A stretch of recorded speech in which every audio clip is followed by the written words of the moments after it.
الحمدللہ رب العالمین والعاقبۃ للمتقین والصلاة والسلام علی سید الانبیاء والمرسلین اما بعد فاعوذ باللہ من الشیطان الرجیم بسم اللہ الرحمن الرحیم۔ السلام علیکم خواتین و حضرات، پروگرام تفہیم المسائل کے ساتھ آپ کا میزبان مفتی محمد عامر حاضر خدمت ہے۔ جیسا کہ آپ سب جانتے ہیں کہ ہم اس پروگرام میں کسی مخصوص موضوع پر بات کرتے ہیں اور اسی دوران آپ کی لائیو کالز کو شامل کرتے ہیں، آپ کے سوالات ریسیو کیے جاتے ہیں، ان کے جوابات دیے جاتے ہیں۔ انشاءاللہ آج ہم قرآن پاک کی ایک آیت پر گفتگو کریں گے جس میں اللہ تبارک و تعالیٰ نے فرمایا یا ایھا الذین آمنوا ادخلوا فی السلم کافہ، اے ایمان والو اسلام میں پورے داخل ہو جاؤ۔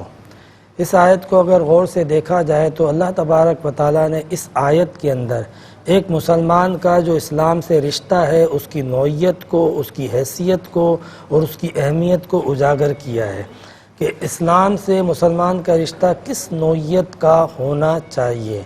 جیسا کہ آیت کے الفاظ خود بتاتے ہیں کہ ایمان والو اسلام میں پورے داخل ہو جاؤ۔ گویا کہ اسلام کی جو تعلیمات ہیں، اسلام کی جو ہدایات اور احکامات ہیں، ان سب کو ایڈاپٹ کر لیا جائے۔ اسلام سے جو ایک مسلمان کا رشتہ ہے وہ صرف برائے نام نہیں ہے بلکہ برائے کام ہے، یعنی اسلام سے ہم صرف نام کی حد تک مسلمان ہوں، باقی اسلامی تعلیمات ہمارے کردار کے اندر، گفتار کے اندر، ہمارے سوسائٹی کے اندر نظر نہ آئیں تو پھر یہ عجب بات ہو جائے گی۔ قرآن پاک ہم سے اس آیت میں تقاضا کرتا ہے کہ پورے داخل ہو جاؤ، یہ صرف برائے نام مسلمان رہنا یہ کافی نہیں ہے۔ دوسری بات اس آیت سے ہمیں یہ بھی پتہ چلتی ہے کہ اسلام سے جو ہمارا رشتہ ہے وہ دائمی طور پر ہے، عارضی طور پہ نہیں ہے۔ پورے داخل ہونے کا مطلب یہ ہے کہ ہمہ وقت مسلمان نظر آؤ، یہ نہیں ہے کہ کچھ دیر کے لیے تو آپ مسلمان نظر آؤ، مخصوص ایام میں تو آپ مسلمان نظر آؤ، مسجد کی حد تک تو آپ مسلمان نظر آؤ، مگر بازار میں، گھر میں، دوستوں میں پھر آپ مسلمان نہ لگو، یعنی آپ کا انداز ایسا بدل جائے، آپ کے معاملات اور اخلاق اس طرح بدل جائیں کہ پھر نہ لگے کہ آپ واقعی مسلمان ہو کہ نہیں ہو۔ تو عارضی ہمارا رشتہ اسلام سے نہیں ہے بلکہ دائمی طور پہ اسلام سے رشتہ ہے۔ اسی طریقے سے پورے اسلام میں داخل ہو جاؤ، اس کا ایک مطلب یہ بھی ہے کہ جزوی طور پہ مسلمان نہ بنو، کلی طور پہ مسلمان بنو، یعنی اسلام کی مخصوص تعلیمات تو آپ نے اڈاپٹ کر لی، باقی چیزیں اپنی مرضی سے، اپنے من مانی سے۔ اللہ تبارک و تعالیٰ نے اسلام کی تعلیمات قرآن کی صورت ہمیں عطا کی ہیں۔ قرآن میں فقط نماز روزے کا ذکر نہیں ہے بلکہ قرآن ایک مکمل ضابطہ حیات ہے۔ قرآن کے اندر اللہ تبارک و تعالیٰ نے زندگی کے تمام گوشوں کے متعلق ہدایت دی ہے۔ تو اگر ہم اسلام میں داخل ہوتے ہیں، کلی طور پہ داخل ہوتے ہیں، تو پھر زندگی کے تمام شعبوں کے اندر قرآن سے رہنمائی اور قرآن سے ہدایت لینی پڑے گی۔ یہی ادخلوا فی السلم کافہ، یعنی قرآن کی اس آیت کا یہی تقاضا ہے۔ اسی طرح قرآن پاک میں اللہ تبارک و تعالیٰ نے اس آیت کے تحت جب ہمیں کہا کہ پورے داخل ہو جاؤ تو اس کا مطلب یہ نہیں ہے کہ صرف وجود سے داخل ہو جاؤ، فقط جسمانی طور پہ داخل ہو جاؤ، بلکہ اپنے قلب اور روح کے ساتھ بھی اس کے اندر داخل ہو جاؤ، یعنی اسلام کو اپناؤ تو اسلام سے تمہارا رشتہ قلبی ہونا چاہیے، عشقی اور حبی ہونا چاہیے، صرف ظاہری نہیں ہونا چاہیے، باطنی بھی ہونا چاہیے، صرف جسمانی نہیں ہونا چاہیے، روحانی بھی ہونا چاہیے۔ پورے داخل ہونے کا مطلب یہ ہو کہ آپ کی انوالومنٹ اسلام کے ساتھ ایک باقاعدہ جو ہے وہ اٹیچمنٹ آپ کی بہت خاص ہونی چاہیے، اسپیشل اٹیچمنٹ ہونی چاہیے۔ اسلام کو بوجھ نہ سمجھا جائے، اسلام کی تعلیمات کو بوجھ نہ سمجھا جائے۔ جب اس مذہب کو ہم نے پسند کیا اور اللہ تعالیٰ نے ہمارے لیے پسند کیا اور ہم نے بھی پسند کیا، اس مذہب کو اختیار کیا، تو پھر اس کو پوری طرح اختیار کرنا چاہیے اور اس میں پورے اپنی اٹیچمنٹ کو روح کے ساتھ، اپنی جو ہے وہ قلب کے ساتھ، اپنی وش کے ساتھ اس سے اپنی اٹیچمنٹ کو ظاہر کرنا چاہیے۔ یہی ادخلوا فی السلم کافہ کا تقاضا ہے کہ اسلام کو اپناؤ تو پورا اپناؤ، اپنی آسانی کے لیے، اپنی سہولت کے لیے اصرار کر کے، فورس کر کے، آبجیکشن کر کے، مرضی کے من مانی کے فتوے لے لینا تاکہ ہمارا الو سیدھا ہو جائے، یہ غلط ہے۔ انشاءاللہ اس پہ بات کرتے ہیں۔ کالر ہمارے ساتھ ہیں۔ السلام علیکم ورحمۃ اللہ۔ السلام علیکم۔ وعلیکم السلام۔ جی وعلیکم السلام۔ مفتی صاحب میرا یہ سوال ہے کہ جو اگر کسی پہ دم واجب آ جائے، عمرے پہ گئے اور کسی پہ دم واجب آ جائے اور وہ جو ہے نا دم ادا نہیں کر سکے اور اس سے پہلے انتقال ہو جائے تو اس کا کیا حکم ہوگا؟ ٹھیک ہے، میں عرض کرتا ہوں انشاءاللہ۔ دم واجب ہو جانے کے حوالے سے سوال آیا تھا، انشاءاللہ اس پر گفتگو کریں گے۔ میں آپ سے عرض کر رہا تھا کہ اسلام سے مسلمان کا رشتہ کیسا ہونا چاہیے، اس کی ایک تفصیلات ہے، لیکن میں نے بنیادی پوائنٹس ذکر کیے ہیں کہ ہمارے رشتے کی جو نوعیت ہے وہ کیسی ہونی چاہیے۔ وہ مطلب ایک ایسا نہ ہو کہ ہم اسلام میں جائیں تو ہم یہ سوچیں کہ ہم یہ کریں گے تو کیا فائدہ ہوگا، وہ کریں گے تو کیا فائدہ ہوگا۔ یہ تو ایک سمجھ لو کہ ایک عقلی ایک کاروباری آدمی ہوتا ہے، گیو اینڈ ٹیک کا جس کا رشتہ ہوتا ہے کہ میں یہ دوں گا تو یہ لوں گا۔ ایک بزنس مین ہوتا ہے وہ اس طرح سوچتا ہے۔ تو اسلام سے ہمارا رشتہ ایک بزنس مین کی طرح بھی نہیں ہونا چاہیے۔ مطلب اسلام ہمیں بہت کچھ دیتا ہے، اس میں کوئی شک نہیں ہے، اور ہم اسلام کو وہ کچھ نہیں دے پاتے جو اسلام ہمیں دیتا ہے، لیکن اس کے باوجود ہمیں اسلام کو جب اپنانا چاہیے تو اس لیے نہیں کہ یہ ہمیں کیا کیا دے گا، یہ اگر ہمیں دینے میں کوئی کمی کرے گا، دیر کر دے گا تو پھر ہمارا وہ جو تعلق ہے، وہ رشتہ ہے، وہ متاثر ہو جائے گا۔ تو اس لیے ہمیں جب اسلام سے تعلق جوڑنا چاہیے تو اس کی رضا کے لیے اپنے قلب سے جوڑنا چاہیے۔ ایک مطلب اس انداز سے نہیں جوڑنا چاہیے اسلام سے رشتہ جو ایک کاروباری آدمی جن بنیادوں پہ اپنے رشتے کو قائم کرتا ہے کہ گیو اینڈ ٹیک کا رشتہ۔ اسی طرح کچھ لوگوں کا تعلق جو ہے وہ عقلی نوعیت کا ہوتا ہے۔ عقلی نوعیت کا ہوتا ہے تو پھر اسلام کے بارے میں باتیں تو بہت کرتے ہیں، فلسفے تو بہت بکھیرتے ہیں۔ جس طرح ایک فلسفی جو ہے وہ قیل و قال، بحث و مباحثہ کرتا ہے، اسلام پہ خوب باتیں ہم بھی جم کے کرتے رہے، اسلام یہ، اسلام یہ، اسلام میں یہ ہونا چاہیے، یہ ہونا چاہیے، لیکن نماز کا وقت ہوگا نماز نہیں پڑھیں گے، رمضان آئے گا روزہ نہیں رکھیں گے۔ تو یہ صرف جو عقلی تعلق ہے اور لفظی جو تعلق ہے یہ نہیں ہونا چاہیے، بلکہ معنوی اور عملی تعلق بھی ہونا چاہیے اسلام سے، کہ اسلام کے بارے میں باتیں تو کرتے رہیں، میدان عمل میں کورے رہیں، اپنائیں نہیں، اختیار نہ کریں۔ اسلام کی جو تعلیمات ہیں، احکامات ہیں، یعنی سب سے بنیادی تعلیم کیا ہے؟ نماز ہے۔ آپ دیکھیں کہ نماز میں مطلب نہ تو وقت لگتا ہے نہ تو کوئی نقصان ہے، نماز سے سکون حاصل ہوتا ہے، نماز سے فوائد حاصل ہوتے ہیں، لیکن آج اپنے آپ کو مسلمان کہنے والے آپ بتائیں کتنے لوگ نماز پڑھتے ہیں؟ اکثریت نماز ترک کرتی ہے، اور ایک بہت کم تعداد ہے، یعنی اگر ہم ایک ریشو نکالیں تو 10%، 20% مسلمان نماز پڑھتے ہیں، اور کتنے پڑھتے ہیں؟ 30%، یعنی اکثریت آپ کو نماز نہ پڑھنے والوں کی نظر آئے گی۔ تو یہ جو ہمارا اس طرح کا جو اسلام سے تعلق ہے، ہمیں سوچنا چاہیے، ہمیں اس پہ غور کرنا چاہیے کہ یار ہم مسلمان ہیں، نماز تک نہیں پڑھ سکتے ہیں، اپنے رب کے آگے جھک بھی نہیں سکتے ہیں، اتنا وقت بھی نہیں ہے، دنیا کے آگے جھک سکتے ہیں، رب کے آگے نہیں جھک سکتے ہیں۔ مطلب یہ تو بڑی حیرت کی بات ہے، ہر چیز کے لیے کام ہے، نماز کے لیے کام نہیں ہے۔ تو ہمیں اپنے ایک اسلام سے جو مسلمان کا جو رشتہ ہے نا، وہ غور کرنا چاہیے کہ یہ کیسا رسمی رشتہ ہم نے رکھا ہے۔ کہنے کو مسلمان ہیں، لیکن ایک چیز اسلام کی اختیار کرنے کے لیے تیار نہیں، ایک چیز اسلام کی ہم اپنانے کے لیے تیار نہیں۔ وہ بات جو اسلام میں سب سے زیادہ اہم ہے، وہ بات کہ جس کو قرآن میں سب سے زیادہ حکم و تاکید فرمائی گئی، اس چیز تک کو بھی ہم ترک کر دیتے ہیں۔ ہمارے لیے ہر چیز ضروری ہے، اگر نہیں ہے ضروری کوئی تو نماز۔ ہر چیز کرنے کے لیے ہم جو ہے وہ اس کے لیے الارم لگاتے ہیں، اس کے لیے باقاعدہ سیکریٹری رکھتے ہیں، کوششیں کرتے ہیں، لیکن نماز کے لیے ہم کوئی اہتمام انتظام نہیں کرتے۔ تو یہ سوچنا چاہیے ہمارا رشتہ۔ ایک کالر ہے ہمارے ساتھ، دیکھتے ہیں کون ہے۔ السلام علیکم۔ السلام علیکم۔ السلام علیکم۔ وعلیکم السلام ورحمۃ اللہ۔ کیا حال ہے؟ شکر ہے اللہ کا، فرمائیے۔ سب یہ پوچھنا تھا کہ اگر کسی شخص کی ابتدائی تکبیریں رہ گئی نا عید نماز کے اندر، جی، تو پھر اس کو وہ کب کیسے لگائے گا؟ پھر اس کو خیال کب آتا ہے یہ بتائیں، جی پھر اس کو یاد کب آتا ہے یہ بھی تو بتائیں۔ نماز میں یاد آ جاتا ہے یا ابھی کال پہ یاد آتا ہے؟ نماز کے اندر ہی یاد آ جاتا ہے۔ ٹھیک ہے، ٹھیک اور ہے۔ دوسرا سوال ہوتا ہے، اصل یہ لفظ تحری ہوتا ہے یا تحرہ ہوتا ہے قبلے کے حوالے سے نا؟ جی، تحرہ کے بارے میں آپ پوچھ رہے ہیں، میں انشاءاللہ عرض کرتا ہوں۔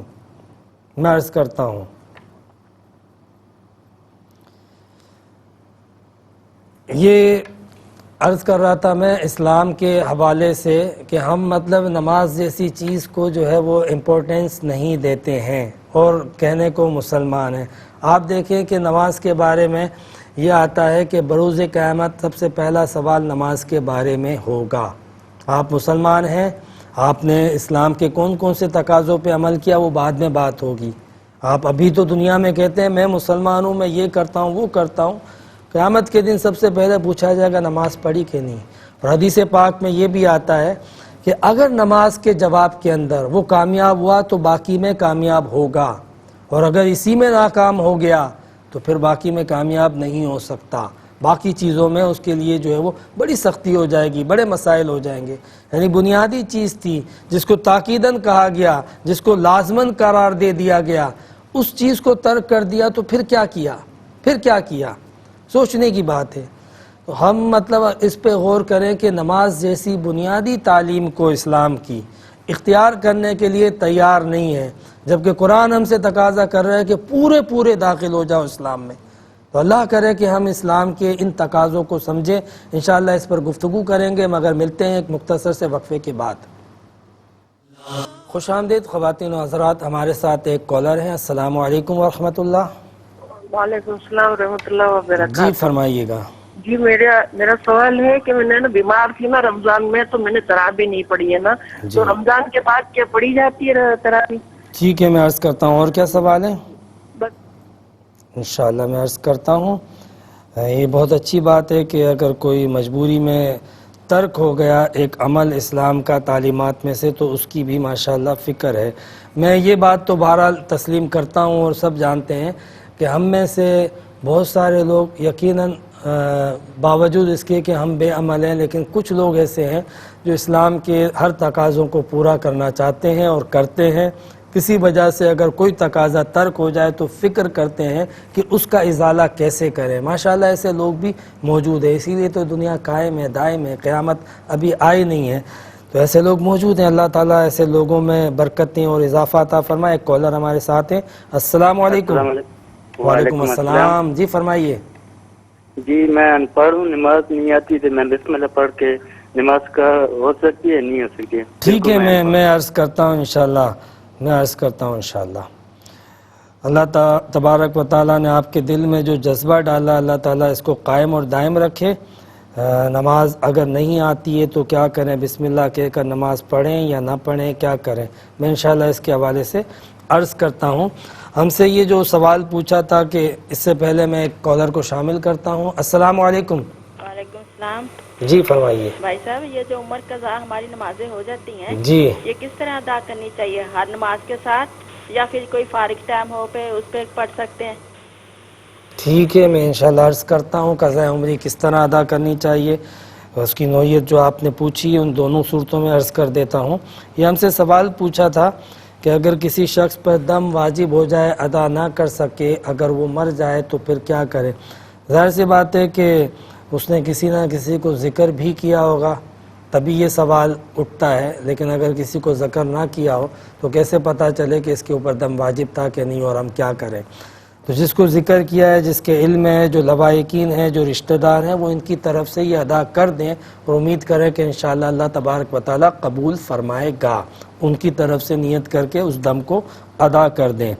یہ سوال ہم سے پوچھا کہ عید کی تکبیر ابتدائی جو ہے وہ ترک ہو گئی، پھر نماز میں شامل ہو گئے اور اس کے بعد پھر اب اس کو کیسے بعد میں یاد آئی؟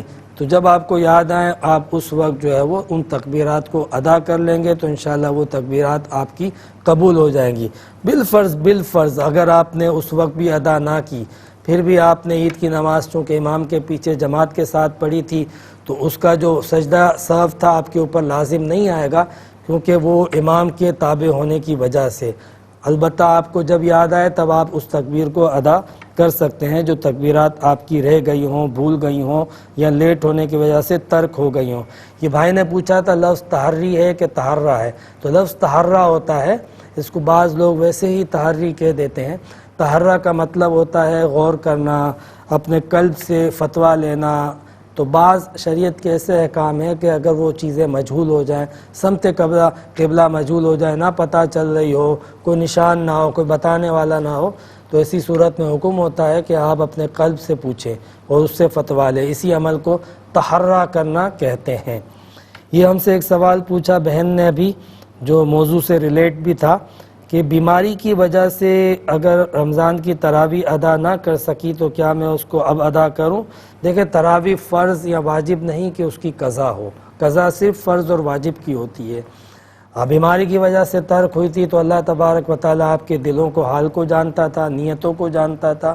اور ایسے جتنے بھی معاملات ہوتے ہیں جو بندہ کرتا ہے لیکن مجبوری کی وجہ سے ترک کر دیتا ہے، اس کی نیت بھی کرنے کی ہوتی ہے، تو ایسے لوگوں کو اللہ تبارک و تعالیٰ اس مجبوری میں اس عمل کے کیے بغیر بھی اجر و ثواب عطا فرما دیتا ہے، اور مجبور کی وجہ سے ترک کرنے پہ کوئی گرفت نہیں ہوتی ہے. ہاں اگر آپ اپنی تسلی کے لیے ویسے ہی اضافی طور پہ نفل ادا کرنا چاہیں، تراویح تو رمضان کے علاوہ پڑھی نہیں جا سکتی ہے اور قضا بھی ہوتی نہیں ہے، تو لہٰذا اگر آپ اضافی نوافل ادا کرنا چاہیں تو وہ آپ بے شک کر سکتی ہیں. تو انشاءاللہ یہ بھی ایک اچھا عمل رہے گا کہ وہ ترک ہو گئی، اس کے علاوہ آپ نے کچھ اور اللہ کی بارگاہ میں پیش کر دیا، یہ ایک اچھی بات ہوتی ہے، اس میں کوئی حرج نہیں. لیکن وہ تراویح آپ کے اوپر قضا کرنا لازم نہیں تھی اور نہ ہی وہ تراویح قضا ہو سکتی ہیں.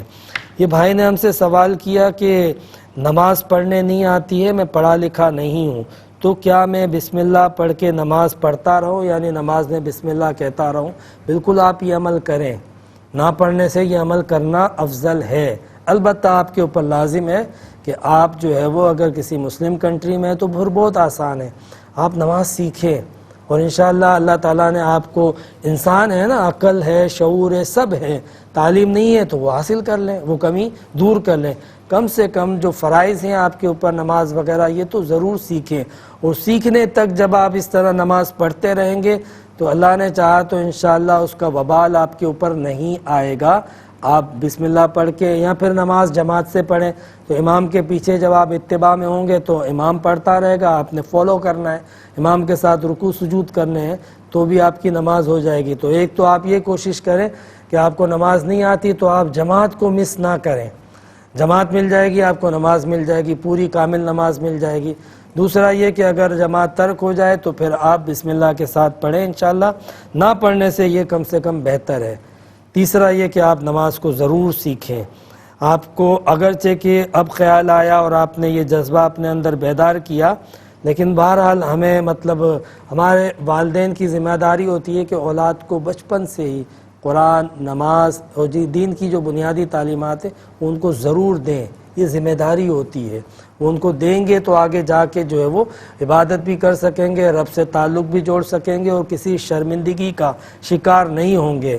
لیکن بعض لوگ جو شرمندہ ہوتے ہیں نا کہ میں نے ابھی تک نماز نہیں سیکھی، اب میں کسی کو بتاؤں گا تو میری مذاق اڑائی جائے گی، تو وہ اس بات کی پرواہ نہ کرے. اول تو کسی کو مذاق اڑانا نہیں چاہیے. اگر کسی نے نہیں سیکھی ہے تو بس قسمت سے اس نے نہ سیکھ سکی. اب اس کو خیال آ گیا ہے تو اپریشیٹ کرنا چاہیے، تنقید نہیں کرنی چاہیے، مذاق نہیں اڑانا چاہیے. اور اگر کوئی اڑا بھی دے تو آپ پرواہ نہ کریں، آپ اللہ کی رضا کے لیے اس چیز کو برداشت کریں اور آپ اپنے اندر ہمت اور حوصلہ رکھیں، انشاءاللہ آپ کو اس کا اجر و ثواب ضرور ملے گا. یہ ہم سے بہن نے ایک سوال پوچھا ہے کہ قضائے عمری کس طرح ادا کریں، یعنی ان کے سوال کی جو نوعیت تھی میں عرض کرتا ہوں. پہلے ایک کالر کو شامل کرتے ہیں. السلام علیکم. وعلیکم السلام. جی فرمائیے گا. کیا حال ہے؟ ٹھیک ہے آپ؟ اللہ کا شکر، اللہ کا کرم. سر ایک سوال تھا میرا اس بارے میں، یہ تھا کہ جب نماز پڑھتے ہیں نا جی تو پھر سجدے میں ہم لوگ پہلے ہاتھ رکھنے ہیں ہمیں آپ کے پہلے گھٹنے رکھنے ہیں؟ ٹھیک ہے، میں عرض کرتا ہوں. سجدے میں ہاتھ یا گھٹنے. تو یہ ہم سے سوال پوچھا تھا کہ قضائے عمری جو ہم ادا کرتے ہیں اس کو کس طرح ادا کریں، یعنی ہر فرض نمازوں کے ساتھ ساتھ قضائے عمری پڑھتے رہے یا جو ایکسٹرا ٹائم ملتا ہے ہمارے پاس، اضافی ٹائم جو مکروہ ٹائم بھی نہ ہو، تو کیا ہم اس میں بہت ساری نمازیں قضا کر سکتے ہیں؟ دونوں طریقے صحیح ہیں، دونوں اختیار کر لے تو کیا بات ہے، تاکہ جلد سے جلد آپ کی نمازیں جتنی قضا ہیں وہ ادا ہوتی جائیں، وہ آپ کا جو ذمہ ہے وہ ساقط ہوتا رہے. تو آپ اگر فرض نمازوں کے ساتھ بھی اپنی نمازیں جو ہے وہ قضا جو ہے وہ ایک اس کے ساتھ پڑھ لیا کریں. فرض نماز کے بعد ظہر پڑھیے تو ظہر کی پچھلی جو قضا ہے وہ ادا کر لیں. اسی طرح اضافی وقت میں بھی اگر آپ ادا کریں گے تو انشاءاللہ آپ کی وہ نماز جو ہے وہ قبول ہو جائے گی۔ ایک کالر ہمارے ساتھ ہیں۔ السلام علیکم ورحمۃ اللہ۔ السلام وعلیکم علیکم، السلام۔ جی فرمائیے گا۔ یہ وہ آپ سے پوچھنا تھا کہ جمعے کی رکعتیں کیسے کیسے ادا کرنی چاہیے؟ کیا فرمایا؟ جمعے کی جو رکعتیں ہوتی ہیں 14 ہوتی ہیں، جی فرضوں سے پہلے کتنی کرنی چاہیے اور فرض کے بعد کتنی کرنی چاہیے؟ یہ بہن یہ تو مردوں کے لیے ہوتی ہیں نا؟ نہیں، میں مرضی بات کر رہا ہوں۔ اچھا، تو آپ کی آواز آپ کم عمر ہیں، اس لیے مجھے یوں لگا کہ ٹھیک ہے، میں انشاءاللہ عرض کرتا ہوں جمعے کی رکعتیں کس طریقے سے ادا کرنی چاہیے انشاءاللہ۔ تو یہ مزید کالر بھی ہم انشاءاللہ شامل کریں گے۔ تھوڑی سی گفتگو جو ہے وہ موضوع کے حوالے سے یہاں پہ ضروری ہوتی ہے، کیونکہ کالرز تقریباً جوابات دے چکے ہیں، یہ لاسٹ کالر کا جواب جو ہے وہ باقی ہے۔ تو بات ہو رہی تھی اسلام کے اندر پورے داخل ہونے کی، جس کا تقاضا ہم سے قرآن نے کیا اور اللہ تبارک و تعالیٰ نے فرمایا کہ اے ایمان والو اسلام میں پورے داخل ہو جاؤ۔ یا ایھا الذین آمنوا ادخلوا فی السلم کافہ، اے ایمان والو اسلام میں پورے داخل ہو جاؤ۔ یا ایھا الذین آمنوا ادخلوا فی السلم کافہ، تو پورے داخل ہونے کا مطلب یہ ہے کہ اللہ تعالیٰ کے جتنے احکامات ہیں ان کو اپنایا جائے، اللہ تبارک و تعالیٰ کی جتنی ہدایات ہیں اس پہ عمل کیا جائے۔ اسلام کی تعلیمات پہ عمل کریں گے، سب سے پہلے اس کے اندر ترجیح ہونی چاہیے فرائض، پھر اس کے بعد واجبات، پھر اس کے بعد سنن، پھر اس کے بعد مستحب۔ اور یہ نہیں ہے کہ ایک ہی دن آپ جو ہے وہ ساری چیزیں اپنے اوپر طاری کر دیں، آپ گریجولی اپنے اندر جو ہے وہ مزاج پیدا کرتے رہیں، طبیعت پیدا کرتے رہیں، رجحان اور ذوق و شوق پیدا کرتے رہیں اور اس حساب سے آگے بڑھتے رہیں، تو یہ زیادہ بہتر ہوتا ہے۔ بعض لوگ اسلام کی طرف آتے ہیں جوش میں، اور شروع میں تو خوب عبادت کرتے ہیں، نمازیں پڑھتے ہیں، نفل پڑھتے ہیں، صلاۃ التسبیح پڑھتے ہیں اور تلاوتیں بھی کرتے ہیں، پھر تھک جاتے ہیں، تو ایسے تھکتے ہیں کہ پھر ہمت ہی نہیں ہوتی۔ تو اتنا طاری بھی نہ کر دیں۔ ادخلوا فی السلم کافہ کا یہ مطلب بھی ہرگز نہیں ہے کہ آپ اپنے اوپر طاری کر دیں۔ انشاءاللہ میں اس کی وضاحت مزید بھی کروں گا۔ ایک کالر کو شامل کرتے ہیں۔ السلام علیکم۔ وعلیکم السلام۔ جی حضرت فرمائیے۔ جی میرا سوال یہ ہے کہ جو ہم ظہر کی فرض پڑھتے ہیں، جی ظہر کی فرض کے اندر جیسے کہ ثنا پڑھتے ہیں اور سورہ فاتحہ اور اپنا کیا نام ہے ایک سورت پڑھتے ہیں، جی ٹھیک ہے، جو ہم جماعت کے ساتھ اگر پڑھ رہے ہیں تو ہمیں تینوں چیزیں پڑھنی ہیں یا صرف ثنا پڑھ کے چپ ہو جانا ہے؟ ٹھیک ہے سر، میں انشاءاللہ عرض کر دیتا ہوں۔ ایک اور مزید کالر ہمارے ساتھ ہیں۔ السلام علیکم۔ وعلیکم السلام۔ جی فرمائیے۔ میں خالدہ خان ٹورانٹو سے بات کر رہی ہوں۔ نمازوں کے حوالے سے یہ مفتی صاحب کا پروگرام سن رہی ہوں، بہت اپریشیٹ کرتی ہوں دین کو، جزاک اللہ۔ اس حوالے سے ہم سب کچھ بہت سیکھتے ہیں۔ جزاک اللہ۔ سوال میرا یہ ہے کہ اگر نماز قضا بچپن میں ہو گئی ہیں، فجر کی تو میں پڑھ ہی رہی ہوں فجر کے ساتھ، تو کیا جو ہم مدینہ شریف میں 50,000 اور خانہ کعبہ میں 1,00,000 پڑھتے ہیں، وہ اس توسط سے پڑھی جا سکتی ہیں کہ وہاں کی 1,00,000 ہو گئیں، یا ان کو لوٹانا دہرانا ضروری ہے؟ جو انجانے میں ہوئی، جانتے میں تو مجھے یاد نہیں ہے کہ اس طرح ہوتا ہے۔ انشاءاللہ میں عرض کرتا ہوں، بہت اچھا سوال تھا، لیکن اس کا جواب ہم آپ کو دیں گے ایک مختصر سے وقفے کے بعد۔ خوش آمدید خواتین و حضرات، ہمارے ساتھ ایک کالر ہیں۔ السلام علیکم ورحمۃ اللہ۔ جی السلام علیکم مفتی صاحب۔ جی وعلیکم السلام۔ جی مجھے پوچھنا تھا کہ اگر پچھلی جیسے قربانیاں ہم نے اگر کی ہیں تو ابھی اس دفعہ پورا ایک بیل لے لیں وہ پچھلی قربانیوں کے لیے، تو وہ جو 7 حصے ہوتے ہیں وہ 7 سال کی قربانی ہو جائے گی؟ اس میں 7 سال کی قربانی قضا نہیں ہوتی ہے، میں عرض کرتا ہوں انشاءاللہ، میں عرض کرتا ہوں۔ گفتگو بھی ایک اچھے موڑ پر تھی، لیکن آپ کے سوالات وہ سب سے پہلے اس کے میں جواب دوں گا، تاکہ جو ہے وہ بچے ہوئے ٹائم میں گفتگو ہو، آپ کے سوالات پہلے ان کے جواب ہو جائیں۔ یہ بہن نے پوچھا تھا کہ جب ہم سجدہ کرتے ہیں تو پہلے ہاتھ زمین پہ رکھنے چاہیے یا گھٹنے، تو ظاہر سی بات ہے کہ پہلے اگر ہاتھ رکھے تو تکلف زیادہ ہوگا، ایک جمپ کرنا پڑے گا۔ ایک جو نیچرلی ہم جب بیٹھنے جاتے ہیں سجدے میں جاتے ہیں تو پہلے گھٹنے زمین پہ لگتے ہیں، یہی سنت ہے جو ایک فطری اور ایک طبعی تقاضا ہے۔ اسی طریقے سے گھٹنے پہلے رکھنے چاہیے، ہاتھ اس کے بعد میں رکھنے چاہیے۔ یہ ہم سے سوال پوچھا تھا ایک بھائی نے کہ جمعے کی 14 رکعتوں کی کیا ترتیب ہوتی ہے، تو جمعے کے 14 رکعتوں کی ترتیب یہ ہوتی ہے کہ پہلے 4 سنت ہوتی ہیں موقدہ، پھر اس کے بعد 2 فرض جمعے کے ہوتے ہیں، پھر دوبارہ 4 سنت موقدہ بعد کی جو ہوتی ہیں وہ ادا کی جاتی ہیں، پھر 2 سنت ادا کی جاتی ہیں، پھر 2 نفل ادا کی جاتی ہیں، تو 2 کر کے 6 ہو گئی اور 4 کر کے 8 ہو گئی، 14 رکعتیں اس طریقے سے ادا کرنی ہیں۔ یہ ایک سوال ہم سے پوچھا تھا کہ ہم اگر تنہا نماز پڑھتے ہیں تو ثنا، سورہ فاتحہ اور کوئی سورت بھی ملاتے ہیں، تو کیا امام کے ساتھ بھی ہمیں یہ سب کچھ پڑھنا ہے؟ تو امام کے ساتھ فقہ حنفی کے مطابق امام کے ساتھ صرف ثنا پڑھنی ہوتی ہے، اس کے بعد امام جو ہے وہ قرات کرتا ہے، وہ امام کا قرات کرنا اور آپ کا سننا وہ سمجھ لو کہ پڑھنے کے مترادف ہوتا ہے۔